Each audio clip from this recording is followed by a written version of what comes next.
हाल ही में कांग्रेस नेता शशि थरूर ने एनडीटीवी में एक ओपिनियन आर्टिकल लिखा ऑन क्रिसमस एंड तुलसी दिवस एंड मैन्युफैक्चर्ड ट्रेडिशंस। देखिए, इस लेख में उन्होंने 25 दिसंबर को मनाए जाने वाले तुलसी पूजन दिवस पर सवाल उठाया और कहा कि यह कोई प्राचीन परंपरा नहीं है, बल्कि 2014 के बाद शुरू की गई एक इन्वेंटेड ट्रेडिशन है। देखिए, भारत में तुलसी पूजा कोई नई बात नहीं। तुलसी विवाह यानी कि देव उठानी एकादशी जो कार्तिक माह में मनाया जाता है, वो सदियों से चली आ रही परंपरा है। और 25 दिसंबर को तुलसी पूजन दिवस भले ही मॉडर्न प्रैक्टिस हो, लेकिन उसका इंटेंशन कभी क्रिसमस को अपोज करना नहीं, बल्कि हिंदुओं को एक पैरेलल कल्चरल एक्सप्रेशन देना है। थरूर का तर्क है कि परंपराएं सदियों पुरानी होती हैं और अगर कोई परंपरा हाल के वर्षों में शुरू हुई हो तो वह सांस्कृतिक रूप से संदिग्ध है। तो फिर चलो मान लिया कि 25 दिसंबर को तुलसी पूजन दिवस मनाना एक नई परंपरा है।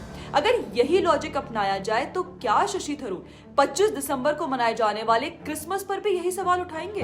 क्योंकि देखिए, हिस्टोरिकल फैक्ट्स ये है कि 25 दिसंबर को जीसस क्राइस्ट के जन्म का कोई ठोस प्रमाण नहीं है। बाइबल के दो प्रमुख स्रोत ल्यूक और मैथ्यू के गॉस्पेल्स खुद जीसस के जन्म की एग्जैक्ट डेट या ईयर तक तय नहीं कर पाते।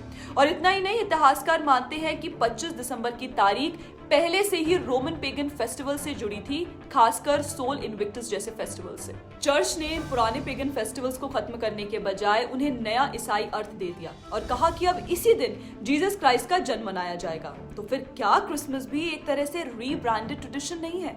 अगर तुलसी पूजन दिवस पर सवाल उठाया जा सकता है तो फिर क्रिसमस की तारीख पर सवाल क्यों नहीं? लेकिन शशि थरूर यही नहीं रुकते। अपने लेख में वे आगे कहते हैं कि भारत में एक पैटर्न दिख रहा है जहां वेस्टर्न फेस्टिवल्स को इंडियन नाम देकर रीब्रांड किया जा रहा है। इसके उदाहरण के तौर पर वे वैलेंटाइंस डे को मातृ पितृ पूजन दिवस के रूप में मनाने की आलोचना करते हैं। अब यहाँ भी इतिहास याद दिलाना जरूरी है। देखिए, वैलेंटाइंस डे खुद कोई एंशिएंट क्रिश्चियन या एंशिएंट रोमांटिक ट्रेडिशन नहीं है। इसकी तारीख मिड फरवरी सीधे तौर पर जुड़ी है रोमन पेगन फर्टिलिटी फेस्टिवल ल्यूपरकेलिया से। चर्च ने बाद में इस पेगन फेस्टिवल को क्रिश्चियन रंग देने के लिए सेंट वैलेंटाइन से जोड़ दिया।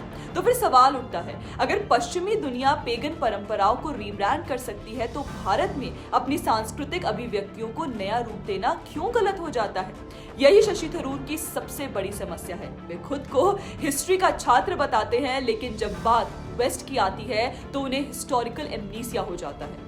वेस्टर्न ट्रेडिशंस उन्हें ऑर्गेनिक लगते हैं और भारतीय परंपराएं उन्हें मैन्युफैक्चर्ड दिखती हैं, खासकर अगर वे 2014 के बाद सामने आई।